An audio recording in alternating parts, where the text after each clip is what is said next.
SK Solutions web අඩවියට සාදරයෙන් පිළිගනිමු.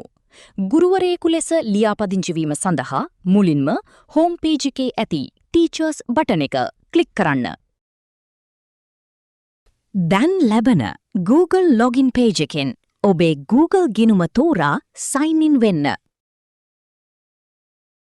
මෙහිදී ඉල්ලා සිටින සියලුම permission කොටු ටික් කර පහලින් ඇති continue බටන් එක ක්ලික් කරන්න. ඊළඟට ලැබෙන ෆෝන් නම්බර් ප්‍රොම්ප්ට් එකේ ඔබේ වලංගු ශ්‍රී ලංකා ජංගම දුරකථන අංකය ඇතුළත් කර කන්ටිනියු කරන්න. දැන් ඔබට පේමන්ට් පේජ් එක බලාගත හැකියි. මෙහිදී ඔබේ පැකේජයේ ඇති විශේෂාංග කියවා බලා බැංකු තැන්පතු තොරතුරු සහ රිසිට් පත එවන ආකාරය පිළිබඳ උපදේශ කියවන්න. ඔබ මුදල් ගෙවා රිසිට් පත එවූ පසු අපගේ ඇඩ්මින් වරුන් විසින් ඔබේ ගිණුම සක්‍රිය කරනු ඇත.